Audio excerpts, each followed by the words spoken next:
Let's go watch it in 2D. No, let's go watch it in 3D. But if we watch it in 3D, then is it worth the cost? Superman. Miss Lane.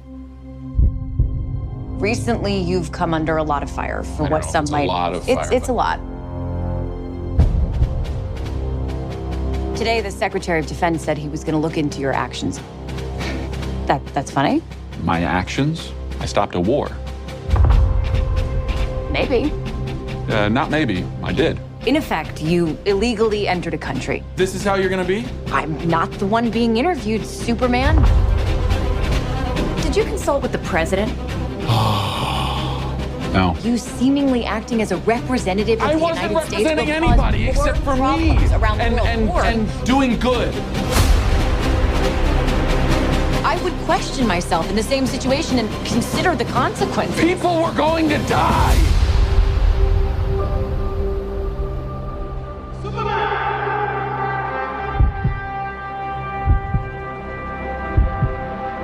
Hey, buddy.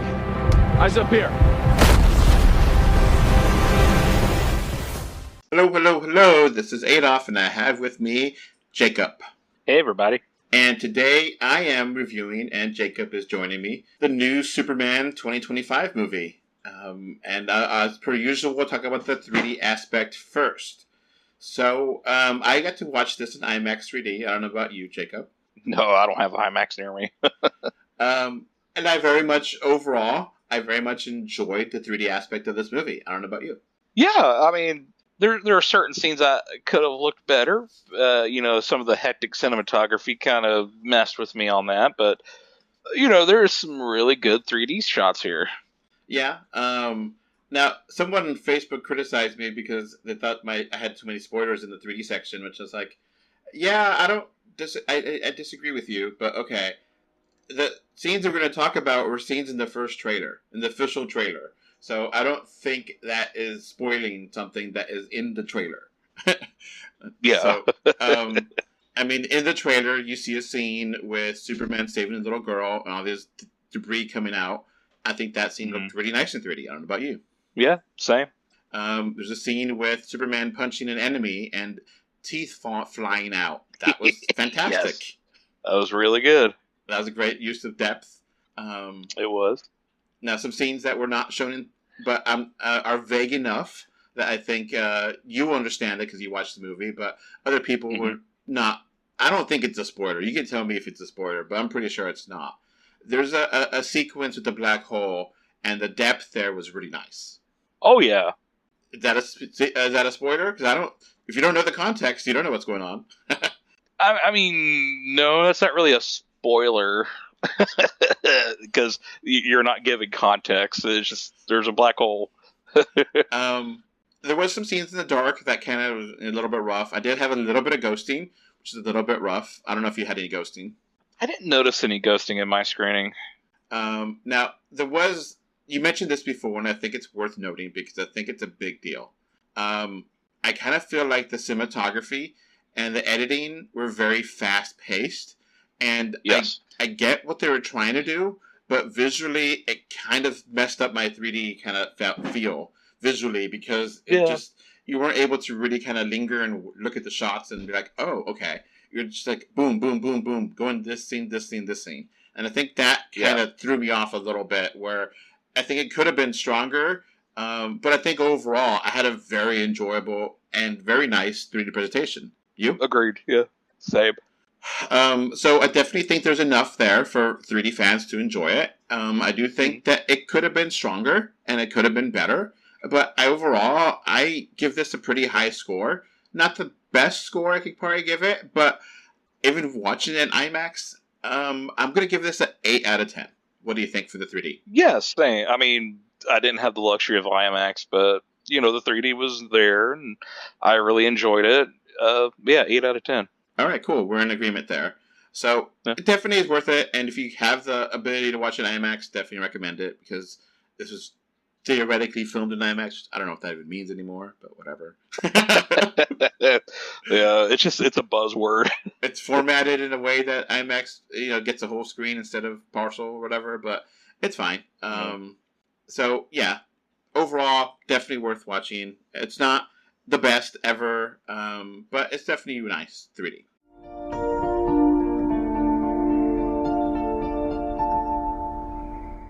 Now on to the movie itself.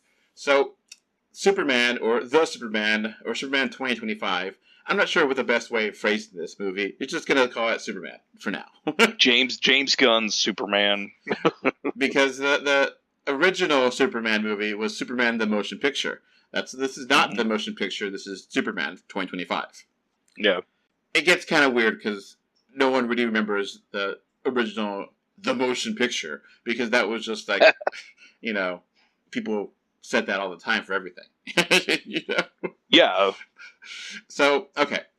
I was a little bit shocked and not a big fan. I was going to say super, but I decided not to, of movies that start with some text on the screen that explain things to you, because it's a little bit cheap, and I feel like this one was...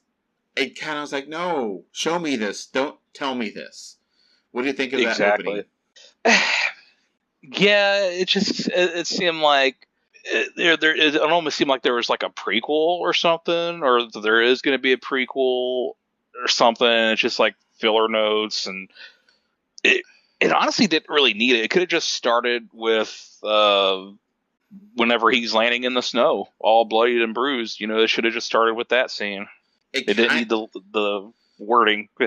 The little introductory area thing, I get what they're trying to do. I think in the sense of the entirety of the movie, it works.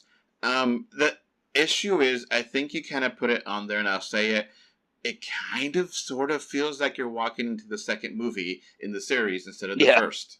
Yeah. Which is... Like, I don't know if there's any connection to Creature Commandos on Max or anything, but yeah. I didn't watch it yet, but it just, it feels like a little bit, it's kind of hard because I get it. You don't need to see Krypton exploding. You don't need to see him grow up in Smallville.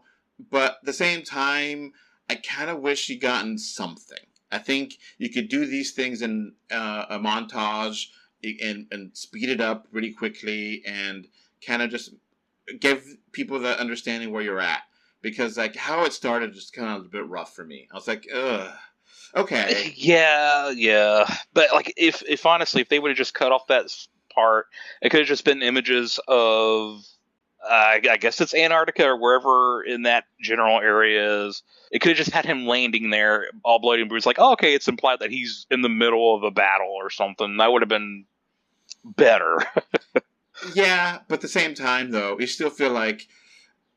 I feel like an introduction was kind of missed, and you weren't really introduced to these characters. You watch them and you get to know them, but it's a little bit jumping into being thrown into the deep end of a pool and learning how to swim. And okay, this how it makes sense now, but it's a little bit off to start off with.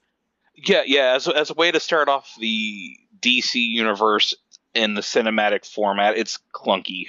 Yeah. But this story here, I think, actually really works. And I do have some issues here and there. But overall, I very much enjoyed this movie. I don't know about you. Yeah, I really enjoyed the movie. It was a solid story. It had some fun little nods to previous adventures of Superman's, even though they're not related. It's just, it was a fun movie that it seemed like a movie that needed to be made and needed to be shown in theaters. So I'm trying not to spoil anything, and people, it just gets under my skin because I really do try not to have spoilers. That's a big thing at this website. Is I've been doing this for 10 years, and I really try not to have spoilers. So if you're listening to this, the guy from Facebook, I am trying. But basically, the reputation of Superman has been destroyed. And yeah, pretty much. He's trying to regain that and to kind of he's put into a situation where he has failed, where he is not used to failing, and you get to know this character, you get to know this universe, and kind of figure out, oh, this is what's happening, and he's trying to save the day, but he's given into a situation that is quite impossible and different. And you have new villains to go into. You still have the regular Lex, and you have some new characters here. And I actually really appreciated these new characters in the sense that they felt like new stuff. This felt like finally a new Superman movie, which I know it's not, but it is, but it's not in the sense that we've had, Man of Steel, we've had Returns. This finally feels like its own thing. Yeah. Where we get characters that we haven't really seen before. We obviously have seen Lex, but Lex is such a pivotal character. But we haven't seen the Mechanic or Ultraman before, No, or Mr. Terrific. Well, yeah. Mr. Terrific's a good guy, but yeah. Yeah. And you've never seen this version of Green Lantern before. No. Not that ugly-ass haircut.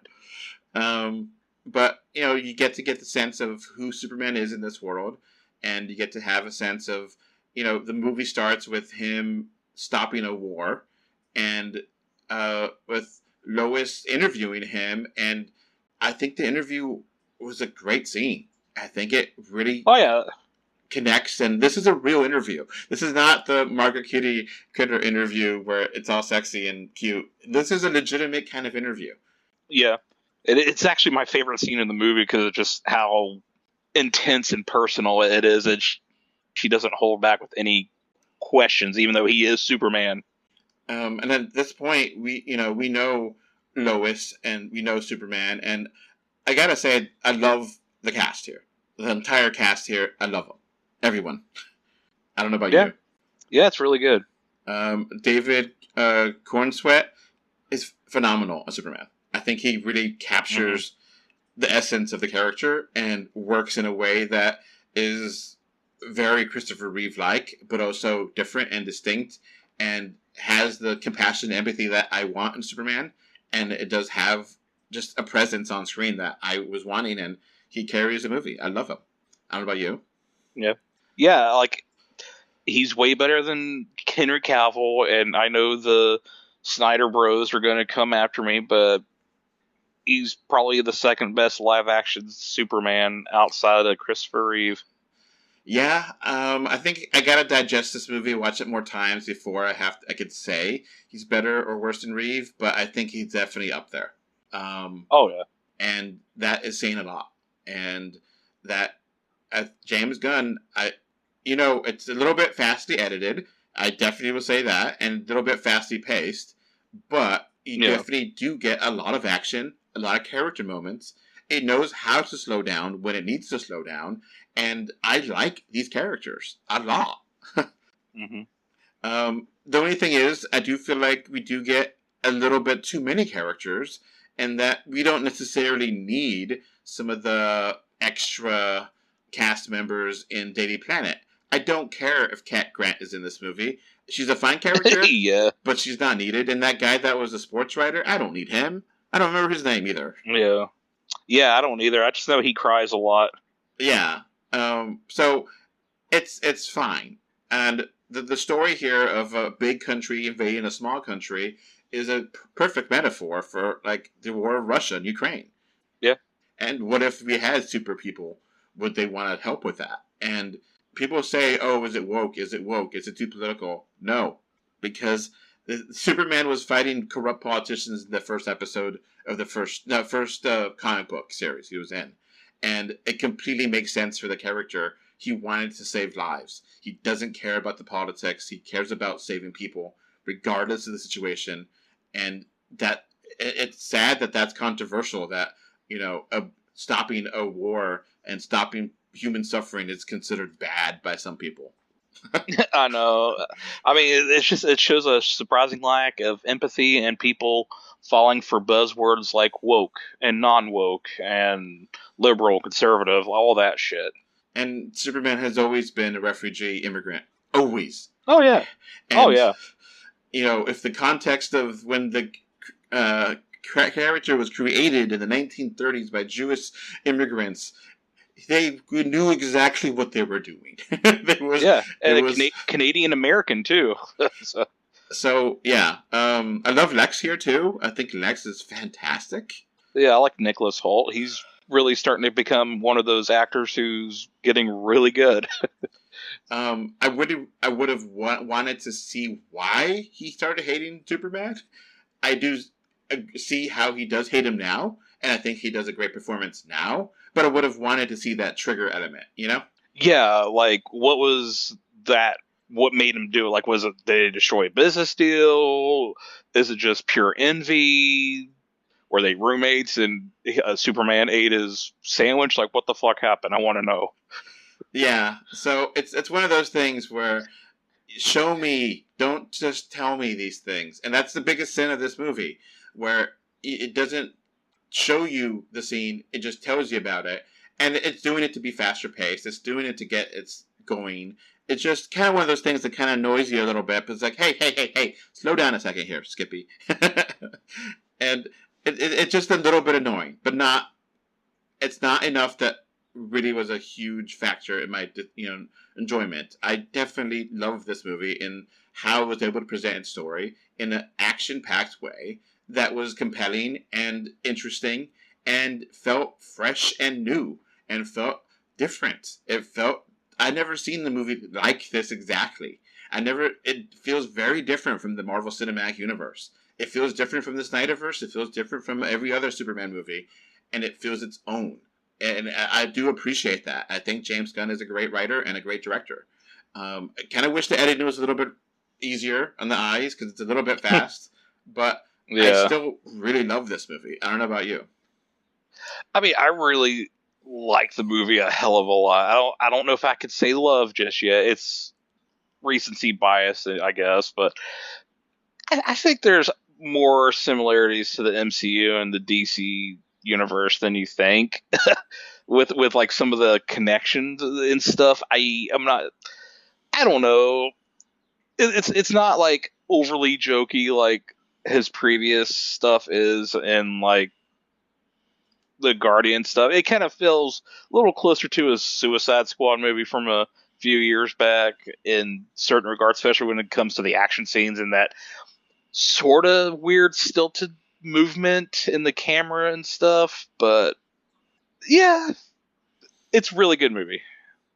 So I'm glad that we didn't get the origin, but at the same time I kind of missed that some introductory scenes weren't there.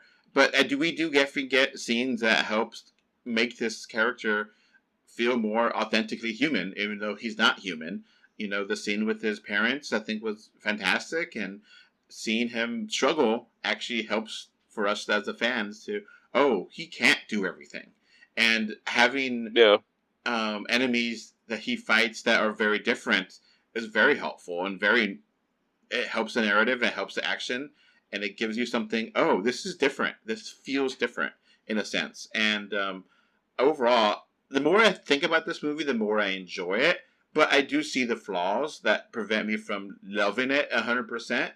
But I do think it's a fantastic film. And at the end of the day, I give it a 9 out of 10. What do you give it? I'm going to have to lower to around an 8.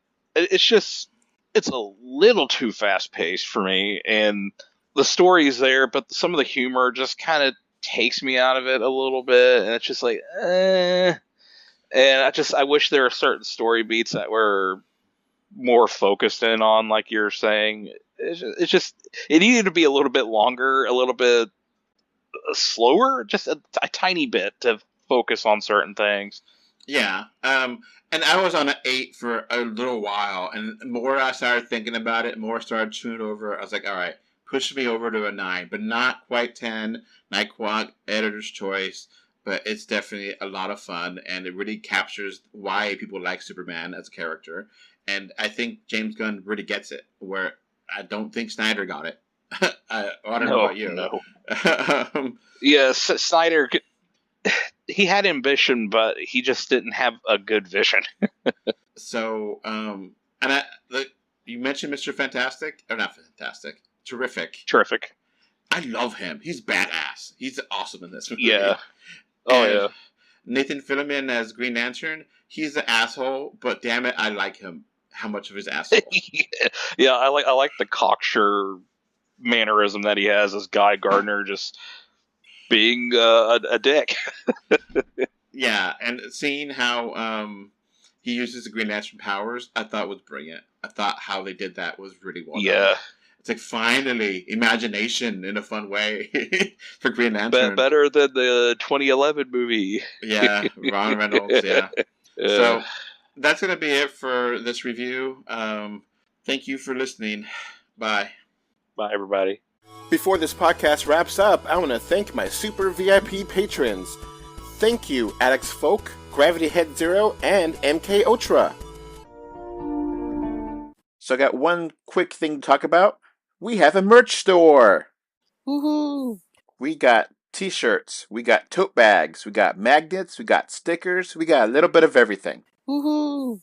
At this merch store, 3dr2d.com/store, you'll find many original designs and affordable prices. That website again is 3dr2d.com/store. Woohoo! You can find 3D or 2D on Facebook, X, Blue Sky, Instagram, YouTube, and more. Just look for 3D or 2D. Thank you for either watching or listening to this podcast. Bye! Bye, everyone. Bye. Bye, everybody.